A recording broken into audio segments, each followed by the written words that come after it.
Hello friends, welcome back to my YouTube channel और welcome back to my channel Jan Academy for yet another session in physics। जैसा कि आपको पता है कि यहाँ पर हम ग्रेविटेशनल फिजिक्स जो है वो पढ़ रहे हैं और ग्रेविटेशनल फिजिक्स में हमने इससे पहले दो चैप्टर या दो जो लेक्चर्स है उन दो लेक्चर्स में हमने डिस्कस किया about historicity of the gravitational physics और लास्टली हमने यूनिवर्सल ऑफ ग्रेविटेशन पढ़ा। आज हम यूनिवर्सल ऑफ ग्रेविटेशन को ही थोड़ा एक्सटेंड करेंगे। तो चलिए, लास्टली हमने क्या पढ़ा था? लास्टली मैंने आपको पढ़ाया था अबाउट, इस तरीके से मैं लिखूंगा, यूनिवर्सल ऑफ ग्रेविटेशन।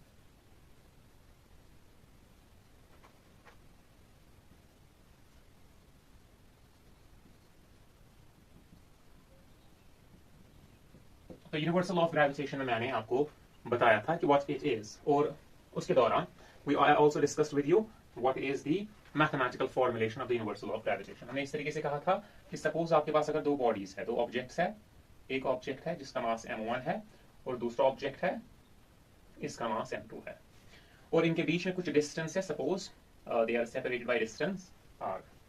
तो ये जो ऑब्जेक्ट है ये इस पर फोर्स एक्सर्ट करता है और ये जो ऑब्जेक्ट है ये इस पर फोर्स एक्सर्ट करता है, जो न्यूटन ने ग्रेविटेशनल फोर्स इंट्रोड्यूस किया था। तो ये जो फोर्स है ये मैंने सपोज किया था कि F के बराबर है और ये भी उसी फोर्स से उसको अट्रैक्ट करेगा, जो हमें बाद में प्रूव करना होगा कि ये क्यों होता है, ये इक्वल ऑपोजिट क्यों है। तो हमने लास्टली ये कहा था कि जो ये फोर्स है ये फोर्स होता है बराबर G times m1 m2 divide by r square. कुछ इस तरीके का एक्सप्रेशन हमने लिखा था। जो ये वाला एक्सप्रेशन है of the Newton's law of gravitation, इसको हम यूजुअली कहते हैं scalar form. Scalar form, scalar form क्यों कहते हैं? क्योंकि खाली हमें इससे फोर्स के मैग्नीट्यूड के बारे में पता चल रहा है और इस वाले एक्सप्रेशन से हमें डायरेक्शन के बारे में पता नहीं चल रहा है। क्यों डायरेक्शन के बारे में? क्योंकि पहले आपके पास डायरेक्शन होनी चाहिए, किसी फ्रेम ऑफ रेफरेंस के रेस्पेक्ट में आपको डायरेक्शन फिक्स करनी, फिर इसकी डायरेक्शन पता चल जाएगी। और ये जो G होता है, इस G को हम यूनिवर्सल ऑफ ग्रेविटेशन कहते हैं और इसका जो वैल्यू है वो वैल्यू होता है 6.67 into 10 to the power minus 11 newton meter square per kilogram square, अगर हम SI सिस्टम की बात करें। और ये जो कांस्टेंट है इसको हम यूनिवर्सल ऑफ ग्रेविटेशन कहते हैं। अब इसका नाम यूनिवर्सल ऑफ ग्रेविटेशन क्यों है वो मैं अभी आपको बताऊंगा। Universal law of universal, just a second, इसको हम कहते हैं यूनिवर्सल ग्रेविटेशनल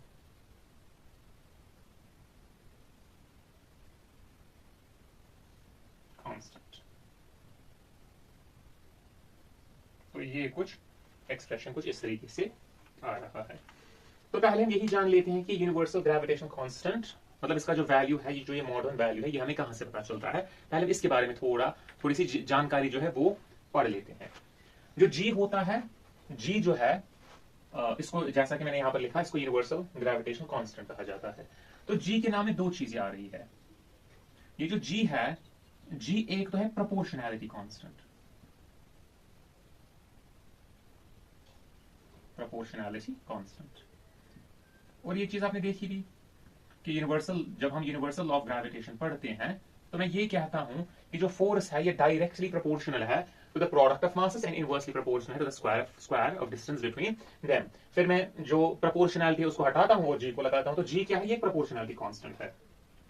यूजुअली जब हमारे पास प्रोपोर्शनैलिटी कांस्टेंट्स होते हैं, चाहे कोई भी कांस्टेंट हो, जैसे कि अगर आपको याद होगा जो फोर्स होता है, अगर न्यूटन लॉ की बात करेंगे तो न्यूटन लॉ में फोर्स डायरेक्टली प्रोपोर्शनल होता है मास को, एक तो ये पॉइंट है, और फोर्स डायरेक्टली प्रोपोर्शनल होता है एक्सेलरेशन को। कुछ इस तरीके का एक्सप्रेशन आता है, सिंप्लीफाइड वर्जन में कह रहा हूं। तो इसका ये मतलब हुआ कि जो फोर्स है ये डायरेक्ट प्रोपोर्शनैलिटी रख रहा है मास टाइम्स एक्सेलरेशन के साथ। तो जब हम ये कांस्टेंट ऑफ प्रोपोर्शनैलिटी हटाएंगे, साइन ऑफ प्रोपोर्शनैलिटी हटाएंगे, तो एक कांस्टेंट आ जाता है जो हम लिखते हैं K times M times A। ये जो कांस्टेंट ऑफ प्रोपोर्शनैलिटी है, फोर्स कांस्टेंट कहिए, कुछ कहिए, no issue, this is also a proportionality constant, proportionality constant। तो यूजुअली हमारे पास Newton's first second law of motion इस तरीके से आना चाहिए, F is equal K times M times A। लेकिन हम जो सिस्टम ऑफ यूनिट है वो इस तरीके से सिलेक्ट करते हैं कि इस K का जो वैल्यू है वो 1 के बराबर बन जाए।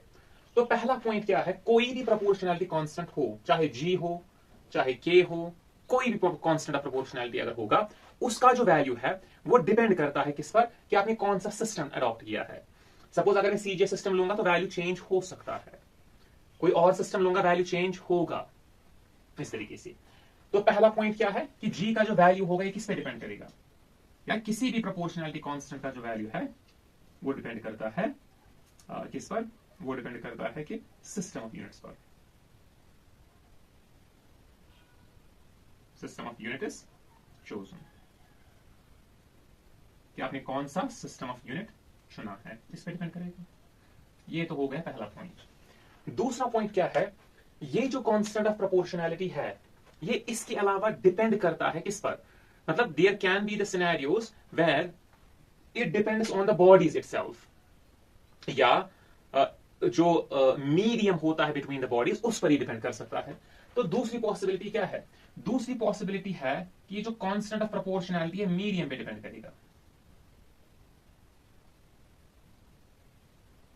मीडियम या इंटरवीनिंग मीडियम में कहूंगा। जब मैं इंटरवीनिंग मीडियम की बात कर रहा हूं तो मैं टू बॉडी इंटरेक्शन ले रहा हूं, intervening medium. Intervening intervening medium, यहां पर मेरा कहने का मतलब क्या है, मेरे कहने का मतलब यह है कि सपोज अगर मैंने इन दो बॉडीज के बीच में मीडियम चेंज किया, ये फोर्स चेंज हो भी सकता है नहीं भी हो सकता, इन जनरल सेंस में कह रहा हूं, मैं भी एक्सप्लेन करूंगा कि होता क्या है।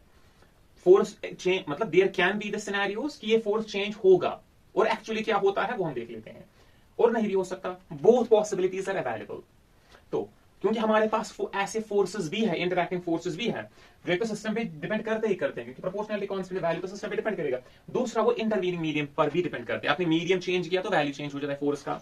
लेकिन वो मतलब वो कांस्टेंट्स, जिन constant specially in case of the force जो इस इंटरवीनिंग मीडियम पे डिपेंड ही नहीं कर रहा है, इस इंटरवीनिंग मीडियम पे डिपेंडेंस नहीं दिखाएगा, तब हम कहते हैं कि वो कांस्टेंट यूनिवर्सल है। मतलब अगर आपने कोई भी दो बॉडीज ली, आपने उनके बीच में कुछ भी रखा तो फोर्स चेंज नहीं हो जाएगा, फोर्स खाली डिपेंड कर रहा है M1 और M2 पर और R1 पर। और जो ये फोर्स का G का वैल्यू जो है, ये G का वैल्यू बॉडीज पे डिपेंड नहीं कर रहा है, ये G का वैल्यू डिपेंड कर रहा है कि किस यूनिवर्स में वो फोर्स कैलकुलेट किया जाता है। तो ये इस तरीके से, क्योंकि इंटरवीनिंग मीडियम पे डिपेंड नहीं कर रहा है, तो ये जो G है इसकी वजह से ये G हमारे यूनिवर्स की प्रॉपर्टी आ गई, यूनिवर्सल या प्रॉपर्टी ऑफ यूनिवर्स कह सकते हो, it is the property of universe.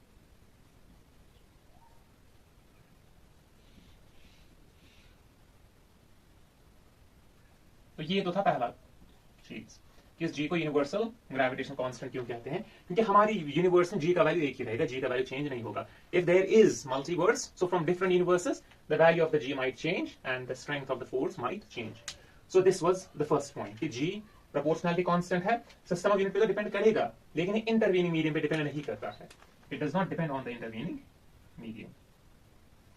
जो प्रोपोर्शनैलिटी कांस्टेंट इंटरवीनिंग मीडियम में डिपेंड करेंगे वो यूनिवर्सल नहीं कहलाएगा, क्योंकि वो एक यूनिवर्स में बहुत सारे मल्टीपल वैल्यूज ले सकता है। तो ये तो हो गया about the universal gravitation constant. तो जब न्यूटन ने ये एक्सप्रेशन लिखा था तो न्यूटन ने कुछ आप कह सकते हो कि अप्रोक्सीमेट फिगर दिया होगा about the universal of gravitation, लेकिन इसका जो एग्जैक्ट कैलकुलेशन है वो दरअसल किसने किया था, जिसका जो मॉडर्न एक्सेप्टेड वैल्यू है उसके लिए एक बंदे ने या एक साइंटिस्ट ने एक एक्सपेरिमेंट डिवाइस किया था so as to calculate the value of the G। और उसका नाम क्या था, उस बंदे का नाम क्या था, चलिए मैं इसको साइड इधर साइड लिख देता हूं। तो कैलकुलेशन किसने की, calculation of G, calculation of G। तो ये कैलकुलेशन कौन कर रहा है, ये कैलकुलेशन एक बंदा है साइंटिस्ट कर रहा है जिसका नाम था Henry Cavendish. Henry Cavendish, spelling को चेक कर लीजिए ठीक है कि नहीं है, देन अरेंज इट अकॉर्डिंगली। तो हेनरी कैवेंडिश ने क्या किया, हेनरी कैवेंडिश ने एक एक्सपेरिमेंट कह सकते हैं, किसने एक एक्सपेरिमेंट डिवाइस किया। और किस तरीके से इसने एक एक्सपेरिमेंट डिवाइस किया, एक्सपेरिमेंट कुछ इस तरीके से था। एक्सपेरिमेंट में हमारे पास क्या था, एक टॉर्शनल पेंडुलम था।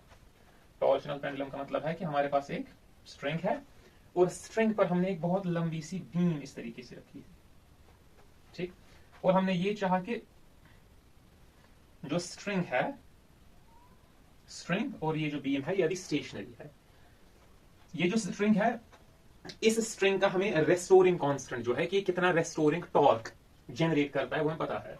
क्योंकि अगर आपको पता होगा यूजुअली हमारे पास अगर स्प्रिंग है, स्प्रिंग की एग्जांपल लूंगा, स्प्रिंग है, अगर आपने स्प्रिंग की कॉन्फ़िगरेशन चेंज की तो जो रेस्टोरिंग फोर्स होता है वो होता है के टाइम्स कि आपने कितना इसको मोड़ा, मतलब कंप्रेस किया या एक्सटेंड किया। लेकिन इसके बरक्स अगर मैं करूंगा क्या, मेरे पास कोई चीज है, इसको मैं मोड़ूंगा, ऐसे मोड़ूंगा, तो तब क्या करेगा ये चीज अपनी ओरिजिनल कॉन्फ़िगरेशन रिगेन करने की कोशिश करेगी। तो जैसे कि we can take an example, if there is a cylinder, इस तरीके से, तो इस सिलेंडर को मैं मोड़ूंगा, ट्विस्ट करूंगा, इसको मैं बंद रखूंगा यहां से और नीचे वाले साइड में ट्विस्ट करूंगा, तो इस सिलेंडर करेगा क्या, सिलेंडर थोड़ा रोटेट हो जाएगा, मतलब इसमें थोड़ी डिफॉर्मेशन हो जाएगी। तो ये कुछ एंगल से डिफॉर्म हो रहा है, सपोज थीटा है, इसका अपना अब कह सकते हैं फोर्स कांस्टेंट यूजुअली नाम लेते हैं, वो क्या है, तो ये करेगा क्या, ये अंदर से रेस्टोरिंग टॉर्क जनरेट कर रहा है जो इसको अपोज करेगा, सच दैट ये जो टाउ है रेस्टोरिंग टॉर्क ये होगा के थीटा के बराबर। तो ये के क्या है, restoring torque per unit twist, और ये क्या है, restoring torque per unit compression extension. तो ये तो थोड़े प्री रिक्विजिट्स है। हेनरी कैवेंडिश ने यही किया, हेनरी कैवेंडिश ने एक वायर यहां पर लगाई या एक स्ट्रिंग लगाया in the form of cylinder obviously, और यहां पर एक बीम इस पर अटैच की, इसको बोलते हैं टॉर्शनल पेंडुलम। अब ये टॉर्शनल पेंडुलम क्यों है, क्योंकि अगर इस तरीके से इसको डिस्टर्ब करोगे तो ये ऐसे ऐसे हो जाएगा, ऐसे ऐसे घूमेगा इस तरीके से। If I am correctly, if you are disturbing it is going to go like this, इस तरीके से वाइब्रेट करेगा, मतलब वाइब्रेट करेगा, and then those will be the oscillations that it can execute. तो ये तो था अबाउट द टॉर्शनल पेंडुलम। तब इसने अब क्या किया, इसने इसको स्टेबल रखा, और स्टेबल रखने के बाद इसने यहां पर दो स्टील, छोटी छोटी स्टील बॉल्स यहां पर अटैच की, सपोज उसका मास m है और यहां पर भी इसका मास m रखा, और कोई भी डिस्टर्बेंस नहीं रखी, और उसके बाद इसने बहुत बड़े स्फेरिकल बॉल्स यहां पर रखे, इसका मास कैपिटल M है, और इसके उल्टी साइड से रखे, इस साइड से रखे, इसका मास कैपिटल M है। तो अब हुआ क्या, ये जो स्ट्रिंग है due to the gravitational attraction, इसको बहुत टाइम लगेगा, ये चीज याद रखनी है कि आपने इसको रखा और ये ट्विस्ट हो जाएगा। तो हो क्या रहा है, ये इस पर फोर्स अप्लाई कर रहा है, लेकिन फोर्स इतना कम है कि इसको बहुत समय लगेगा ट्विस्ट होने में, और ये तब तक ट्विस्ट होता रहेगा जब तक ग्रेविटेशनल टॉर्क और जो इसका रेस्टोरिंग टॉर्क है वो इक्वल ना हो जाए। अभी के लिए मैं मान लेता हूं कि ग्रेविटेशनल फोर्स के अंदर ये थोड़ा ट्विस्ट हो गया, और इसकी जो नई पोजिशन आ गई वो कुछ इस तरीके से आ गई, इसकी नई पोजिशन कुछ यहां पर आ गई। तो ये कितने एंगल से ट्विस्ट हुआ, थीटा एंगल से ट्विस्ट हुआ, और इस थीटा को हम एक्सपेरिमेंटली मेजर कर सकते हैं। तो this is a measurable quantity. ये जो स्ट्रिंग है तो ये भी ट्विस्ट हो गया, तो इसने टॉर्क डेवलप किया। तो इस पॉइंट पर अब क्या होगा, जो दो टॉर्क्स है वो कंपीट कर रहे हैं। कौन कौन सा टॉर्क, एक तो होगा ग्रेविटेशनल टॉर्क जो कंपीट कर रहा है, दूसरा क्या होगा, दूसरा होगा रेस्टोरिंग टॉर्क। आई होप आपको ये पॉइंट समझ में आ रहा है। तो कैलकुलेशन बता रहा हूं कि कैलकुलेशन किस तरीके से की जा सके एक्सपेरिमेंटली। अब इसी चीज को थोड़ा समझ लेते हैं। अब हो क्या रहा है, जो इसका फोर्स कांस्टेंट है, इसका फोर्स कांस्टेंट के में मान लेता हूं कि इसका फोर्स कांस्टेंट क्या, जब मैं फोर्स कांस्टेंट कह रहा हूं तो इसका मतलब है it has a relation to the torque actually. So let me call it force constant here as well. Usually we use force constant in case of spring. तो force constant, ये इसका force constant है, और जो ये theta है ये angle of twist है, angle of twist है, और इनके बीच की जो इनिशियल डिस्टेंस थी, सपोज वो डिस्टेंस हमने d मेजर की, क्योंकि ये बहुत ही कम डिस्टेंस से चेंज हो रहा है, तो इस वजह से d ऑलमोस्ट कांस्टेंट ही रहेगा ड्यूरिंग द जर्नी। या फाइनल पोजीशन पर इसकी कितनी डिस्टेंस आ रही है, इन शॉर्ट वैसे भी कर सकते हैं कि सपोज ये इसकी फाइनल पोजीशन है, तो फाइनल पोजीशन कितना दूर है सेंटर से, इस बॉल के सेंटर से, सपोज वो डी है, और ये जो फाइनल पोजीशन है ये कितनी दूर है इससे, और ये भी डी होगी due to the symmetrical reasons. ये चीज भी हम मेजर कर सकते हैं, इसका रेडियस देखना है और साथ ही देखना है कि सरफेस से कितना दूर है वो छोटी वाली बॉल। सपोज डिस्टेंस क्या है, डी है distance of separation,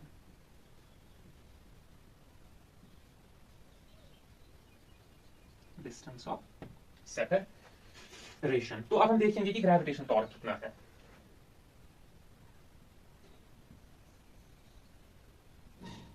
gravitational torque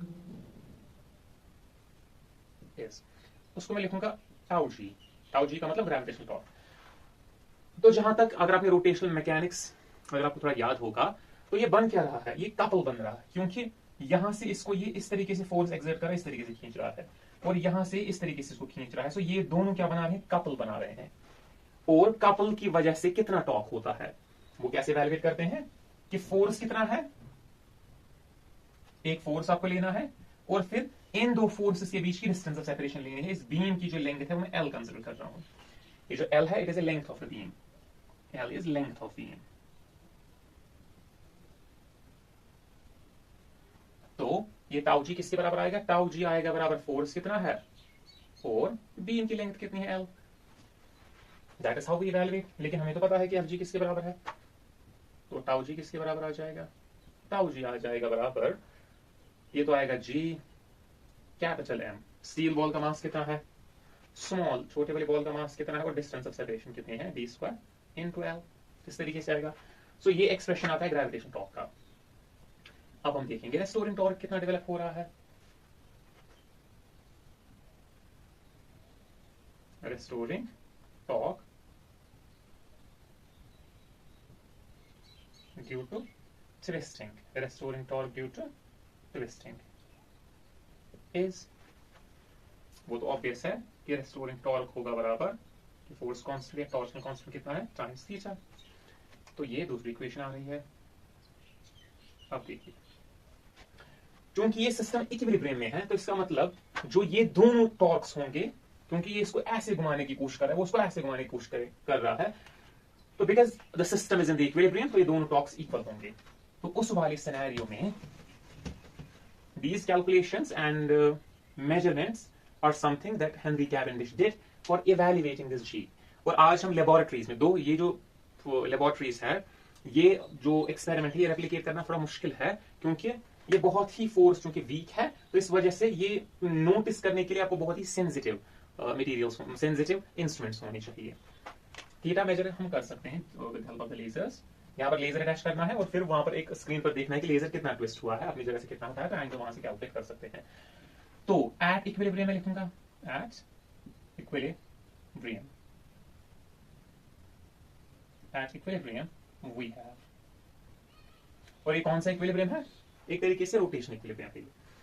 तो क्या है, तो ऑब्वियसली जो ग्रेविटेशनल टॉर्क है ये रेस्टोरिंग टॉर्क के बराबर होगा। ग्रेविटेशनल टॉर्क कितना है, ग्रेविटेशनल टॉर्क है G capital M small m divided by d square into l, और रेस्टोरिंग टॉर्क कितना है, के टाइम्स थीटा।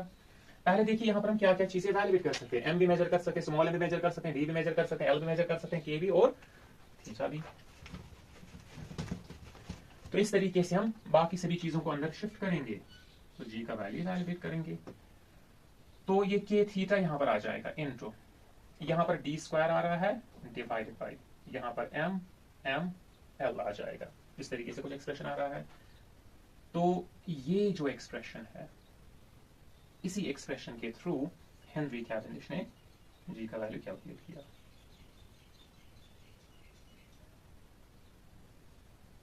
वैल्यू ऑफ जी, और जो उसको वैल्यू मिला, जो यूजुअली एक्सेप्टेड वैल्यू है, वो क्या है, वो है 6.67 into 10 to the power minus 11 newton meter square per kilogram square.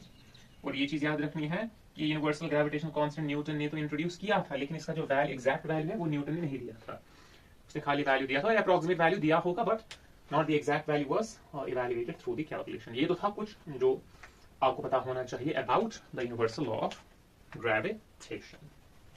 Then तो इसके अलावा ये तो हो गया अबाउट दी ग्रेविटेशन कांस्टेंट, तो किस तरीके से इवैल्यूएट ये हुआ है। आई होप ये चीज आपको याद रहेगी।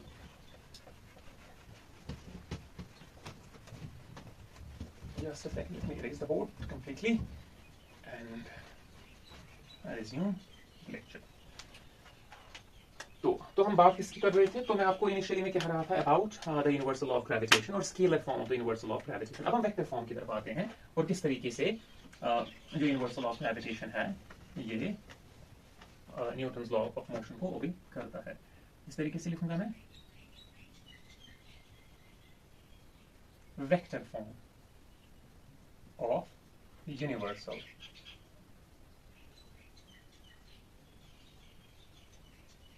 law of gravitation.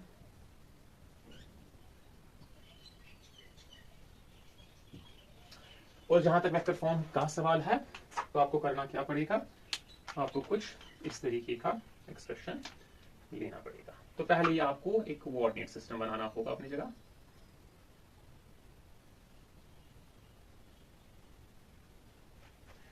तो ये है कोऑर्डिनेट सिस्टम, ये एक्स एक्सिस है, ओरिजिन है, वाई एक्सिस है, जेड एक्सिस है।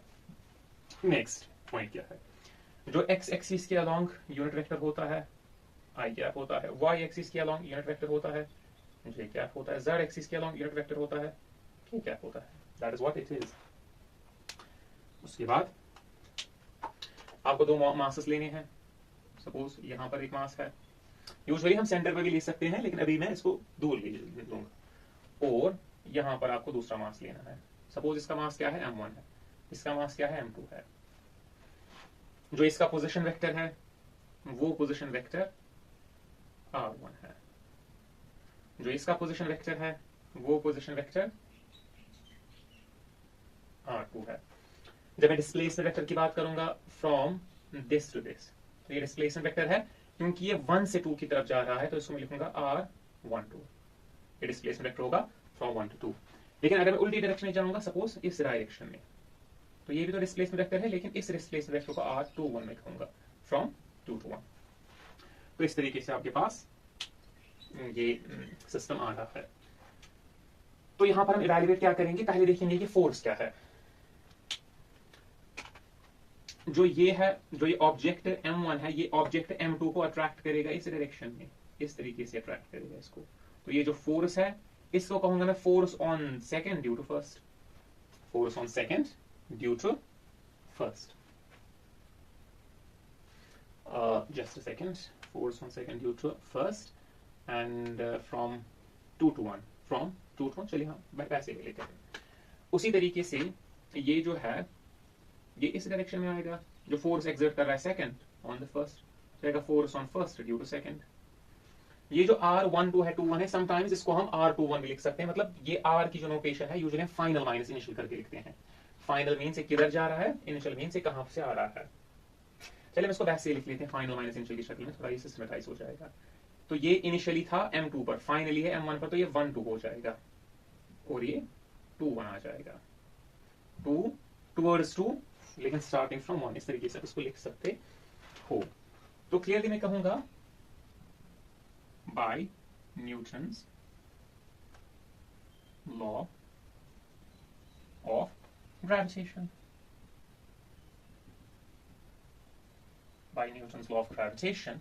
तो मैं कहूंगा कि जो F12 है, force on the first particle due to the second, this F12 is going to be equal to G m1 m2 divided by mod of vector r21 square r21 cap। इस तरीके से, क्योंकि 1 2 किसकी डायरेक्शन में है, 2 1 की direction में, तो इसलिए मैंने इसको 2 1 इस तरीके से लिख दिया। तो एंड सिमिलरली जो F21 है वो होगा बराबर G m1 m2 divide by mod of vector r12 square, यहाँ पर आएगा r12 क्या, कुछ इस तरीके का एक्सप्रेशन यहाँ पर आ रहा है। तो इसको थोड़ा हम मॉडिफाई और कर सकते हैं इस तरीके से, वो इस तरीके से कि जैसा कि हमें पता है कि as we know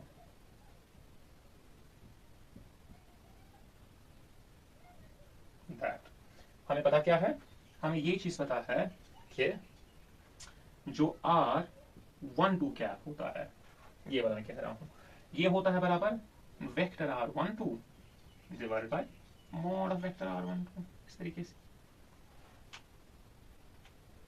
और उसी तरीके से ये भी हम लिख सकते हैं,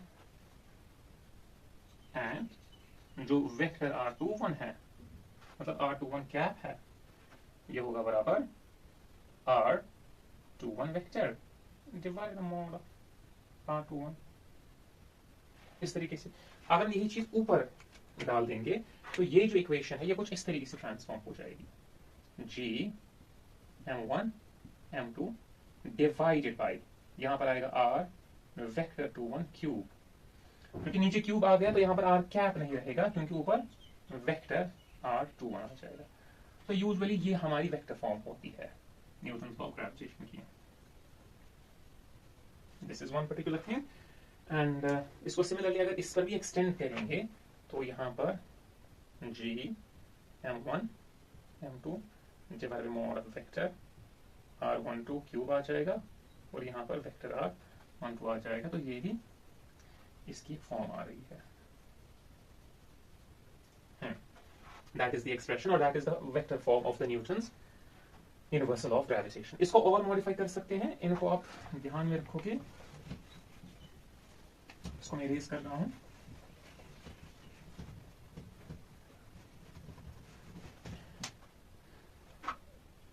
इस तरीके से एक्स एक्सिस थी। तो अगर मैं ट्राइंगल लॉ यूज करूंगा, by using triangle law, by using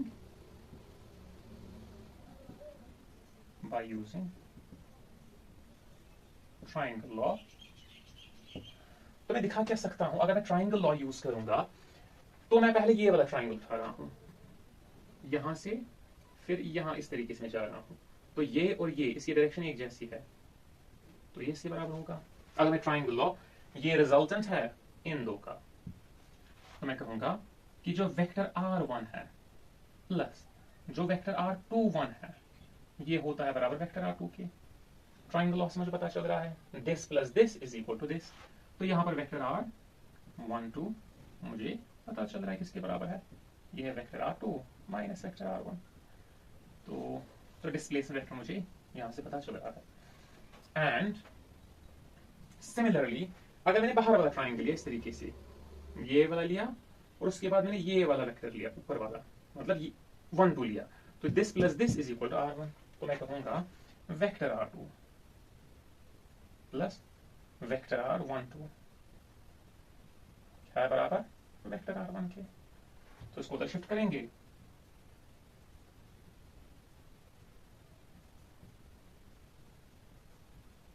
vector r2, तो ये एक्सप्रेशन आता है इसका। इन दोनों को नोट डाउन करना है कि जो वेक्टर r12 है यह बराबर vector r2 minus vector r1, तो in terms of position vector. तो जो वेक्टर r12 है यह बराबर vector r1 minus vector r2। अगर हम इन्हीं चीजों को यूनिवर्सल लॉ ऑफ ग्रेविटेशन में, तो क्लियरली हम ये चीज नोटिस करते हैं, तो देयरफॉर वी क्लियरली नोटिस कि जो वेक्टर r21 है ये इक्वल है लेकिन ऑपोजिट है वेक्टर r12 के। ये चीज हम ऑब्वियसली नोटिस करते हैं इन वाली पे। सपोज मैंने इसको माइनस से मल्टीप्लाई किया तो ये तो यही बन रहा है, तो ये चीज मैं लिख सकता हूं, इसको ध्यान में रखेंगे।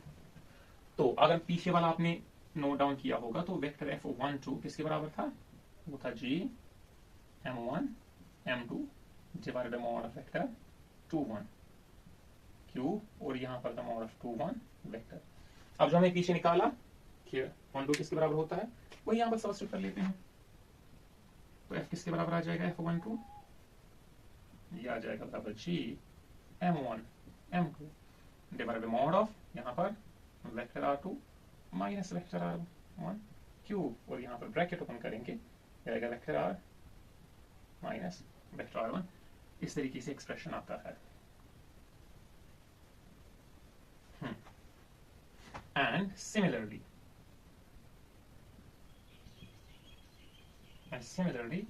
मैं लिखूंगा कि जो वेक्टर f21 है एग्जैक्टली यही एक्सप्रेशन आएगा लेकिन खाली रोल चेंज हो जाएगा, तो m1 m2 divided by mod of vector r1 minus vector r2 cube, और यहां पर आ रहा है vector r1 minus vector r2। तो ये वाला एक्सप्रेशन आ रहा है। अगर हम इन दो एक्सप्रेशंस को कंपेयर करेंगे, हमें पता है कि जो एक वेक्टर का मॉडुलस होता है और उसके नेगेटिव का जो मॉडुलस होता है वो एक जैसा होता है। तो यहां पर इन दो फोर्सेस के केस में डिफरेंस किस केस है, खाली साइन की डिफरेंस है। यहां पर 2 1 है, यहां पर 1 2 है। तो इन दोनों को कलेक्टिवली अगर मैं लिखूंगा तो मैं कलेक्टिवली ये कह सकता हूं कि जो f12 है, वेक्टर f12 है, वो इक्वल तो है 2 1 के लेकिन ऑपोजिट है। और ये क्या है, ये Newton's third law of motion है। क्योंकि अगर आपको पता होगा Newton's third law of motion होता क्या है, ये टू बॉडी इंटरैक्शन पर एक रिस्ट्रिक्शन इम्पोज करता है। और वो रिस्ट्रिक्शन क्या है कि जब कभी दो बॉडीज इंटरैक्ट करेंगी, चाहे वो कंटैक्ट फोर्स, यूजुअली हमने कंटैक्ट फोर्स के लिए देखा था, तो फोर्स ऑफ एक्शन होता है फोर्स ऑफ रिएक्शन के बराबर। लेकिन हमने यही चीज ग्रेविटेशन के केस में, क्योंकि ये भी तो टू बॉडी इंटरैक्शन है, तो ये ग्रेविटेशनल फोर्स भी Newton's third law of motion को भी करता है। इसमें आपको एक फोर्स आपको एक्शन लेना है, दूसरा फोर्स आपको एज ए रिएक्शन मिल जाएगा। तो हम ये कहते हैं कि universal law of gravitation Newton's third law of motion को रिस्पेक्ट करता है। तो ये तो था आज का जो लेक्चर हमने स्टडी किया है। तो आई होप जो कुछ हमने यहां पर सीखा ये आपको समझ में आया होगा। तो if that is so, I would like you to help me in my endeavors towards teaching students about physics. So for that, what you have to do, you simply have to like this video and also share this video so that it can reach to the desired audience. So thank you once again for watching this particular video.